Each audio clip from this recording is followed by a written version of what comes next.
Israel ने कई बार ऐसे प्रस्ताव भी रखे, भारत के पास प्रस्ताव रखा कि आप पाकिस्तान को ठोकिए, हम आपके साथ हैं, हम ठोकेंगे आपके लिए। उन्होंने यह प्रस्ताव अमेरिका को कई बार रखा, लेकिन लोग जो हैं हर समय पीछे हटते गए। इस बार ट्रंप ने आशीर्वाद दिया, नेतन्याहू ने हमला करा, और यह होना था। अभी और भगवान ना करे ऐसा हो, लेकिन ऐसा हो सकता है। यह पूरी की पूरी आप मान के चलिए कि और तबाही होगी इजराइल के अंदर, लेकिन एंड में इजराइल जीतेगा। और इजराइल को एक बात पता है कि एक बार करवा लो जो करवाना है, एक बार मार्के की जंग हो जाए, उसके बाद ईरान का पूरा स्ट्रक्चर ठप हो जाएगा। क्योंकि देखिए बात यह है ना, अभी हम कह रहे हैं कि यह चीज हो गई, हम लोग ये फोटोग्राफ दिखा रहे हैं, आप ये कह रहे हैं अस्पताल में कर दिया बीयरशेबा में, वो 1000 बेड का हॉस्पिटल है और पूरे साउथ इजराइल को केटर करता है, 1000 बेड का हॉस्पिटल, राइट? अब उस पर मार दिया। इनको पता था ये होगा, इजरायलियों को पता था, क्योंकि अगर आप ये काम नहीं करेंगे तो हमास और हिजबुल्लाह आपको अटैक करते रहेंगे। फिर 7 अक्टूबर की जैसी चीजें होती रहेंगी। आपको एक बार, जिसको कहते हैं ना देसी में, आपको एक बार ये टंटा काटना होगा, फुल एंड फाइनल। एक बार के लिए ये टंटा काटना, लेकिन ये टंटा काटने की कितनी बड़ी कीमत चुकानी होगी? क्या ये कीमत बहुत बड़ी होगी? तेल अवीव में ईरानी मिसाइल का मलबा मिला है, शहाब 3 बैलिस्टिक मिसाइल का मलबा। मलबे में मिसाइल का इंजन बरामद हुआ है। ईरान की मध्यम दूरी की बैलिस्टिक मिसाइल है शहाब 3। और एयर मार्शल पीके श्रीवास्तव अक्सर बताते हैं कि दुश्मन की तकनीक को समझने के लिए उनके ऐसे इंस्ट्रूमेंट्स जो उतने बर्बाद नहीं हुए होते हैं वो बड़े काम आते हैं। ये तो पहले ही पता होगा वैसे इजराइल को कि इसमें क्या क्या। इसके बारे में ठीक से पता था, तो ऐसी कोई खास इस वक्त डिस्कवरी नहीं, लेकिन हाँ मिलना ये पता चलता है कि आज वो क्या चला रहे हैं हमारे ऊपर, और अगर ये मिल जाता है तो उसके बाद उसकी काट भी आप पैदा कर सकते हैं, जैसा मैंने पहले भी कहा था। और ये हमें हमेशा से ये थी संभावना, और जैसे गौरव बता रहे थे संभावना थी, और इसको फैक्टर नहीं किया था। जब भी आप लड़ाई करते हैं तो आपके पास जरूर फैक्टर इन करते हैं कि दुश्मन उसका जवाब कैसे देगा। ईरान मिसाइल फोर्स है ये पता था, ईरान के पास यूरेनियम का इनरिचमेंट हो रहा है ये पता था, 60% तक पहुंच गया ये भी पता था। तो अगर आपके पास मिसाइल फोर्स है और यूरेनियम भी आपके पास है तो न्यूक्लियर वेपन बनाने में कोई बहुत ज्यादा टाइम नहीं लगेगा। इसीलिए ये सब हो रहा है, और उसी के अगर उसके परिप्रेक्ष्य में अगर आप इसको देखते हैं तो इसका मिलना शहाब 3 के, उसका हमें पता है कि किन मिसाइल से मार हो रही है।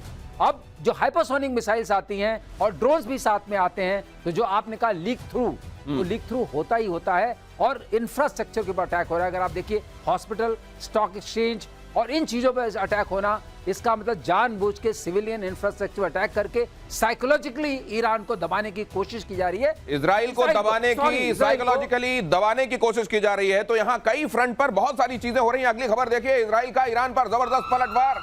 ईरान में अराक हैवी वाटर रिएक्टर पर, हालांकि ये पहले हो गया था, ये रात के वक्त ये हमला हो गया था, अराक हैवी वाटर रिएक्टर पर हमला हुआ, और उसके बाद ईरान की तरफ से 35 के आसपास मिसाइलें एक साथ छोड़ी गई इजराइल पर। ईरान के न्यूक्लियर प्रोग्राम का अराक अहम हिस्सा, अराक में बड़े पैमाने पर हथियारों का प्रोडक्शन होने की खबरें थीं। हमले से पहले इजराइल ने दी थी चेतावनी, शहर के लोगों से इलाका खाली करने के लिए कहा था। मेजर गौरव आर्य, इस जगह को क्यों चुना गया? देखिए बात यह है कि इजराइल सिर्फ वही चीज चाहता है कि किसी तरीके से ईरान को डिनाई करा जाए कि उसके पास न्यूक्लियर वेपन्स हो, और वो न्यूक्लियर वेपन्स को कैरी करने का, यानी कि जो बैलिस्टिक मिसाइल होती हैं, लॉन्ग रेंज, इंटरकॉन्टिनेंटल, राइट, और इंटरमीडिएट रेंज, वो बैलिस्टिक मिसाइल्स की जो सलाहियत है, जो कैपेबिलिटी है, उससे ईरान को डिनाई करा जाए। तो हेवी वाटर इज यूज्ड। अब ये वहां पे रिफाइन करेंगे, सेंट्रीफ्यूज होंगे, तो आपके पूरे मामले में आपका इसका इस्तेमाल होता है। इस साइट को मारा गया, और इस साइट को मार के तिल मिला के फिर ईरान ने वो मिसाइलें फायर करी, जो कभी अस्पताल गई कि कहीं गई, उसके रिएक्शन में। यही तो आप कहना चाह रहे हैं? बिल्कुल साहब, इसके रिएक्शन में ये हुआ। तो आप ये देख लीजिए सब लोग यहाँ पे कि इजराइल किस चीज को टारगेट कर रहा है। इजराइल टारगेट कर रहा है जहां पे हथियार बनते हैं, और ईरान किसको टारगेट कर रहा है? ईरान वहां टारगेट कर रहा है जहां पे पेशेंट हैं, अस्पताल है। तो ईरान और हमास में कोई ज्यादा फर्क नहीं है दोस्तों। They have the same mindset, दिमाग, जहनियत दोनों की एक ही जैसी है कि जहां पे मासूम हो सबसे पहले उनके मिसाइल मारो। मासूमों पर मिसाइल मार रहा है क्या ईरान? और तेहरान में रक्षा मंत्रालय के हेडक्वार्टर पर अटैक, कुद्स फोर्स के 10 कमांड सेंटर पर भी हमला, शाहरान तेल डिपो पर भी इजराइल का अटैक, मेहराबाद एयरपोर्ट पर 2 मिसाइलें गिरी। अब यहां से रिबाउंड क्या देख रहे हैं आप ईरान की तरफ आता हुआ आगे? देखिए मैं आपको एक बात बता दूं, ये जो ईरान को फायर करना था हाइपरसोनिक, ईरान के पास इससे ज्यादा बड़ी चीजें नहीं है। मतलब ये मैक्सिमम है जो वो कर सकता है। और ईरान क्या करेगा? एटम बम तो मारेगा नहीं वहां, हाँ। वो तो है नहीं उसके पास। तो ईरान क्या कर लेगा? थोड़ी सी और बैलिस्टिक मिसाइल मार लेगा, कुछ और मार लेगा। लेकिन कहने की बात यह है कि जिस तरीके से उनकी कैपेबिलिटीज को डिन्यूड और डिग्रेड करा है इजराइल ने, जिस तरीके से जहां पे मैन्युफैक्चरिंग होती है सोर्स में जाके मारा है, तो मुझे नहीं लगता कि कुछ दिनों के बाद ईरान के पास ऐसा कुछ होगा असला इस्तेमाल करने का कि जिससे ईरान इजराइल को, माफ कीजिएगा, कोई मेजर डैमेज हो पाए। और एक और बात, अगर मेजर डैमेज होता है तो वहां पे खड़ा है अमेरिका। अमेरिका के सारे एसेट्स जो हैं दोस्तों लॉक्ड एंड कॉक। दिनेश कल आप बता रहे थे ईगो गार्सिया के बारे में, आप बता रहे थे जी। आपने पूरा बताया कि कहां पे कौन से अमेरिकन एसेट्स हैं, कहां पे F-16 है, कहां पे F-22 है, कहां पे F-35 है। पूरा का पूरा जो है मामला अमेरिका का रेडी है। जब पता लगेगा कि अब पानी नाक से ऊपर चला गया है, America will enter the war. और अगर ऐसा होता है तो फिर क्या होगा? इधर सोरोका अस्पताल पर मिसाइल हमले पर इजरायली पीएम नेतन्याहू ने कड़ी प्रतिक्रिया दी है। खामेनेई वॉर क्राइम के लिए जिम्मेदार हैं, इजराइल ने कहा। ईरान जानबूझकर अस्पतालों को निशाना बना रहा है, नेतन्याहू ने कहा। इजराइल अपने नागरिकों पर हमले का बदला लेगा। खामेनेई को लेकर सभी विकल्प खुले हुए हैं। नेतन्याहू ने यह भी कहा खामेनेई की हत्या की बात मीडिया में करना ठीक नहीं। ये तो बहुत गंभीर बात कह दी उन्होंने। बहुत बड़ी बात है। हत्या की बात मीडिया में करना ठीक नहीं, हत्या करना ठीक है नहीं, इसकी बात नहीं हुई। हाँ। ये बात ध्यान रखिएगा। हाँ। और जहां तक आप बता रहे थे उसी कार्यक्रम में आपको एक चीज बताते हैं, हैवी वाटर की जरूरत पड़ती है अगर आपको न्यूक्लियर वेपन बनाना है जी। साइलोज में भी मारेंगे मिसाइल। देखिए लॉन्चर ठिकाने जहां से लॉन्च कर सकते हैं और जहां से आप न्यूक्लियर वेपन बना सकते हैं। ठीक है। ये जितने भी इंफ्रास्ट्रक्चर हैं, और जब कच्छ की आपने बात की, कच्छ ये बहुत जबरदस्त फोर्स इनकी है जो खामनाई के डायरेक्टली अंडर काम करती है। अच्छा। अगर उसके ठिकानों को बताए, इसका मतलब जब राजा को मारने से पहले आसपास की फौजों को आप गिरा देते हैं ना, तहस नहस कर देते हैं। ये सब वो सारे प्यादे वजीर हैं जो गिराए जा रहे हैं। तो इसमें आपका हंच क्या कहता है? चेकमेट वाली सिचुएशन जैसा हमने देखा था सद्दाम हुसैन के साथ, वैसी कोई सिचुएशन देख रहे हैं या उससे ज्यादा ग्रेव खामेनेई के लिए? खामनेई की सिचुएशन लगभग, अब बताइए, उनकी सिचुएशन बहुत ही ग्रेव थी। उससे ज्यादा ग्रेव क्या होगी? अगर वो हो गई तो बहुत हो जाएगा। खामनेई उससे पहले ही चल पड़ेंगे। ये अगली खबर देखिए, इजराइल के ऑपरेशन राइजिंग लायन का वीडियो वायरल। बीच हवा में इजराइल के फाइटर की रिफ्यूलिंग ऑपरेशन के दौरान अब तक 600 फाइटर्स की मिड एयर रिफ्यूलिंग हुई है। यही आप कह रहे थे कि ये आकाश में नियंत्रण किसको कहते हैं? ये उसका परिचायक है। ये अब आकाश में अगर रिफ्यूलिंग कर रहे हैं आप, इसका मतलब पूरा वर्चस्व है। उसका फायदा क्या होगा?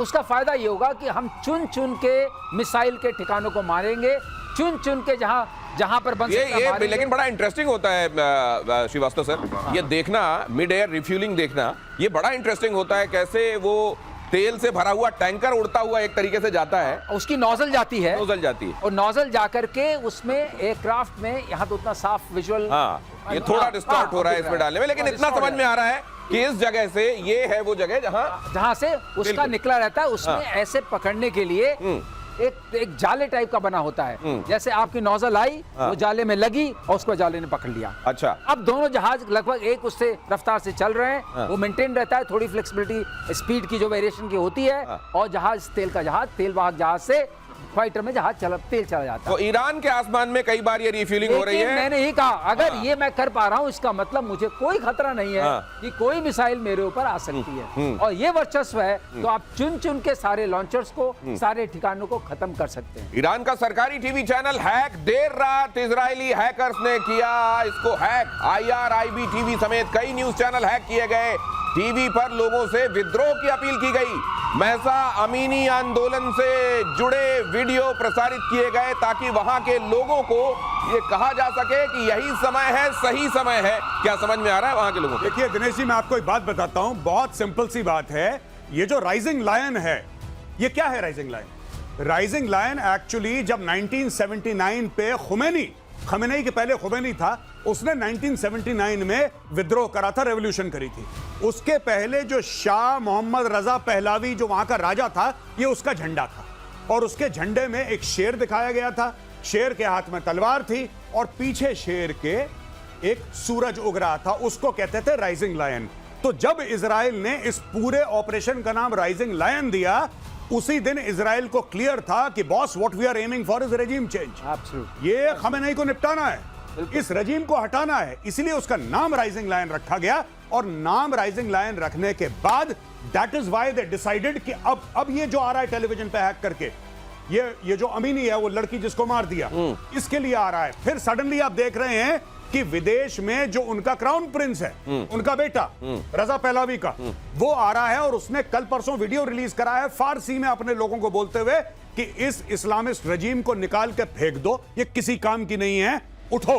तो अब वहां पे विद्रोह के लिए बोला जा रहा है कि सड़क पे आ जाओ। बिल्कुल सही। लेकिन ये इसका असर क्या देख रहे हैं आप? हालांकि वहां इंटरनेट बंद हो गया, बाकी सब चीजें। और एक चीज और मैं कहना चाहता हूं, वहां की जो टीवी न्यूज एंकर हैं वो तो शुक्र कर रही होंगी कि नहीं हैक कर लो, यहां तक ठीक है, वो मत करना जो बीते दिनों किया था। लेकिन वहां की जनता पर इस सब का असर कितना हो रहा है? देखिए, जनता वहां की जनता बिल्कुल भी खमेनी और उसके जो लोग हैं उनको पसंद नहीं करती, क्योंकि इनके ऊपर बहुत, जिसको कहते हैं कि तशद्दुद, बड़ा टॉर्चर किया गया। लेकिन कहीं ना कहीं वहां पे मैं आर्टिकल्स पढ़ रहा था, वो ये बोल रहे हैं कि साहब रेजिम चेंज तो हम भी चाहते हैं, लेकिन हम ये नहीं चाहते कि कोई बाहर से आके बमबारी करे जिसमें आम लोग मारे जाएं और उस बमबारी के तहत फिर वो रेजिम चेंज हो। हम चाहते हैं कि अंदर से हो। और इस बीच पाकिस्तान ने ईरान को बड़ा धोखा दिया।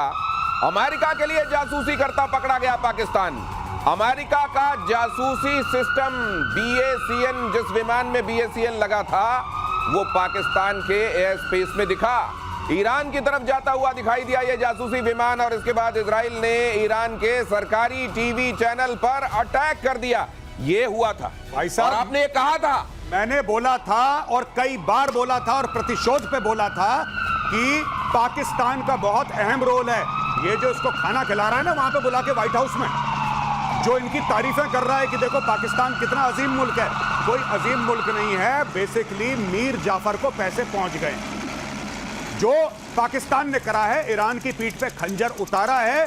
पाकिस्तान इज अ बैकस्टैबर नेशन, ये धोखेबाज मुल्क है और इन्होंने इस्लामी बिरादरी मुल्क होने का ढोंग रचा, और ढोंग रचने के बाद इन्होंने गद्दारी करी है। नहीं तो ये क्या, ये ईरान में जो लोग रह रहे हैं ये तो कलमा पढ़ते होंगे जी, तो यहाँ पर भेजते हैं वो कि जाओ पूछो कि अगर कलमा नहीं पढ़ पाते हैं गोली मार दो, और वहां पे उनके साथ गद्दारी कर रहे हैं जो कलमा पढ़ने वाले उधर बैठे हुए हैं, वो कह रहे हैं उनको भी गोली मार दो, उनको भी गोली मार दो। देखिए, जहां से पैसे मिलते हैं पाकिस्तानी स्टेट का, मैं पाकिस्तानी आवाम की नहीं बात कर रहा, पाकिस्तानी स्टेट है, पाकिस्तानी फौज है, इसका कोई दीन ईमान नहीं है। जब मैं कह रहा था तो मुझे पाकिस्तानी मैसेज कर, मेजर साहब ये आप कैसे कह सकते हैं, ये तो बहुत गलत बात है, हम आपसे डिसएग्री करते हैं। मीडिया में आ गया है तुम्हारी फौज ने गद्दारी करी है पाकिस्तानियों, तुम्हारी फौज एक गद्दार फौज है और ये इस्लाम को एक ATM मशीन की तरह इस्तेमाल करती है। अमेरिका ने पैसे दिए, उसने बैठ के खाना खिलाया, इन्होंने पीठ में खंजर उतार दिया ईरान का। और ये जो एयरक्राफ्ट की बात आप कर रहे हैं दिनेश, इस एयरक्राफ्ट से उसको लाइट अप किया था टीवी स्टूडियो को।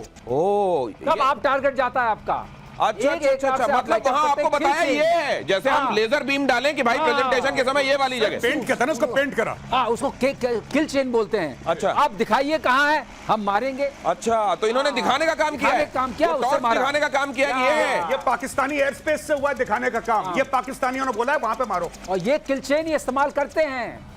एक दिखाता है, दूसरा देखता है, तीसरा मारता है। भाई साहब, हॉकी की पेनल्टी देखी आपने? बिल्कुल, पाकिस्तान ने गोल सेट करा। देखिए, अब जो पाकिस्तानी कहते हैं कि यहूदी ऐसे तो यहूदी वैसे, ठीक है, जो कहते हैं कि हम यहूदियों के खिलाफ हैं, हम फिलिस्तीनियों के साथ खड़े हैं, राइट। अब मैं पाकिस्तानियों से यह पूछना चाहता हूं कि चूरन तो चाट लिया आसिम मुनीर ने व्हाइट हाउस में जाके, अब यह कर रहा है, ये हैं तुम्हारे मुजाहिद और ये हैं तुम्हारे गाजी, ये है उनका कैरेक्टर।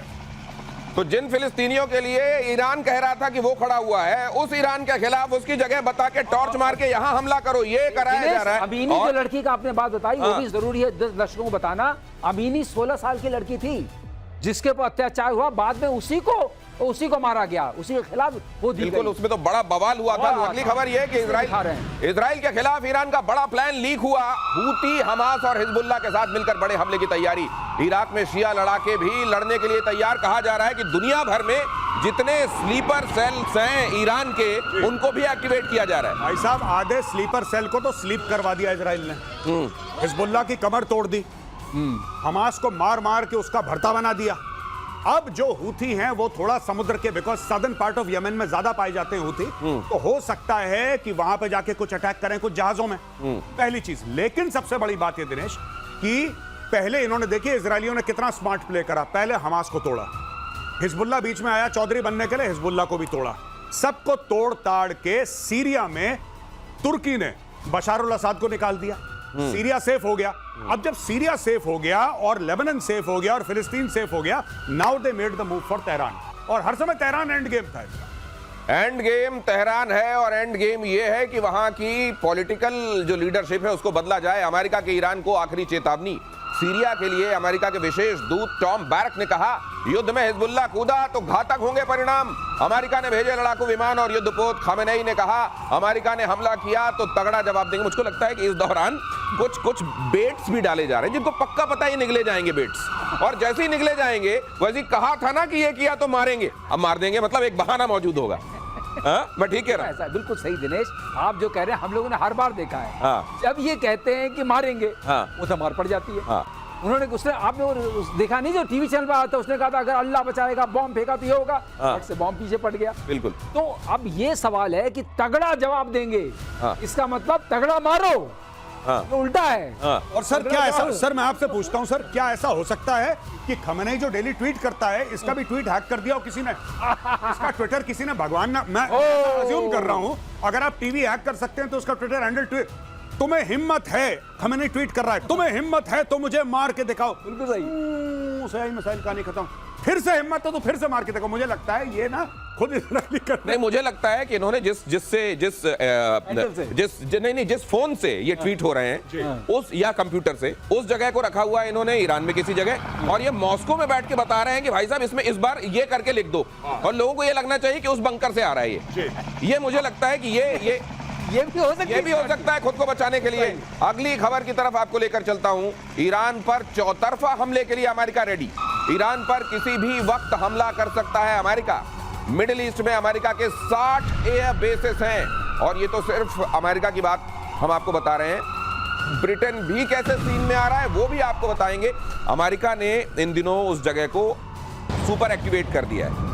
क्या इसका मतलब ये है कि, और ये भी कहा जा रहा है कि 48 घंटे के अंदर अंदर ये भी देख सकते हैं आप कि अमेरिका की सीधी एंट्री होगी, क्या होगी तो कितनी होगी, और उसके रिपरकशंस क्या होंगे? देखिए ऐसा देश अगर एंट्री होगी, क्योंकि अमेरिका को पूरा पता है कि हमारे ऊपर भी मिसाइल का निशाना साधा होगा, जिसको बंकर्स में खत्म किया जा रहा है, साइलोज में। वो निशाने जो अमेरिका के ऊपर कहते हैं ना हमने सब निशानों में रखा है, बहुत आसान है, वो सारे पहले खत्म किए जा रहे हैं साइलोज। ये समझ लीजिए कार्यक्रम कैसे चल रहा है। जब वो खत्म हो गए, अमेरिका के पास वहाँ F-35 है, अमेरिका के पास F-16 है, अमेरिका के पास वहाँ 5th फ्लीट का पूरा इस होम सर F-22 है। तो वहाँ पर असेट्स बहुत हैं, सर्विलेंस असेट्स हैं, ड्रोन्स हैं, लोग हैं। कतर में करीब 40-50 की फौज है, वहाँ पर 8 कंट्रीज में है। तो ये नहीं, मान लीजिए कि ये जगह इन्होंने एक्टिव कर दी, इनकी एंट्री भी हो गई, उसके बाद क्या होगा? उसके बाद जो जितने भी इनके बचे हुए ठिकाने हैं, लेकिन मुझे लगता है ये लोग चूंकि ये रेजिम के लिए हो रहा है। क्या ईरान की तरफ से भी दूसरे मुल्क जो सॉलिडेरिटी की बात करते हैं, क्या वो इकट्ठे आके? अगर वो बात आप पूछ रहे हैं तो उसका आंसर है नो। अगर आप वो गुप्त बात वो पूछ रहे हैं तो उसका गुप्त आंसर है नो। कुछ नहीं होगा। तो नहीं, कोई लाजे शर्मे भी नहीं आए, कोई लाज शर्म में भी नहीं आएगा कि कहा था हम साथ में। देखिए, सबसे पहले पाकिस्तान, हम आलम इस्लाम के लीडर हैं, वाहिद एटमी मुल्क है पूरे आलम इस्लाम में। अगर यहूदियों ने तेहरान पे बम चलाया, हम तल अवीव पे बम चला देंगे। अगले दिन क्या बोला था? मजाक कर दिया था। तो भैया यही है इनका टोटल मामला। ट्विटर पे, इंस्टाग्राम पे, फेसबुक पे पूरी आग लगी हुई है। फेसबुक पे आग लगी हुई है। आप देखिए कहां एड्रेस क्लिक करिए, पता लगा कोई लाहौर से छोड़ रहा है बड़े बड़े बम, ठीक है, कोई इंस्टाग्राम पे छोड़ रहा है, गुजरावाला से छोड़ रहा है। जमीन पे कोई नहीं है, क्योंकि इनका फील्ड मार्शल है, सो कॉल्ड फील्ड मार्शल ने नमक खा लिया ट्रंप का। कहानी खत्म हो गई, बिक चुका है तुम्हारा फील्ड मार्शल। ये फील्ड मार्शल अगर बिक चुका है, पाकिस्तान की भूमिका बहरहाल इस पर डिस्कस कर ले थोड़ा सा और। अब ये पाकिस्तान कितनी और मदद करने वाला ईरान के खिलाफ अमेरिका की? बहुत बढ़िया सवाल आपने पूछा। अभी तो बहुत मदद करेगा पाकिस्तान बहुत मदद करेगा। सिर्फ हम जो कह रहे थे नूर खान एयरबेस, हम लोग कह रहे थे ना नूर खान एयरबेस में एसेट्स हैं, वो किस दिन के लिए हैं?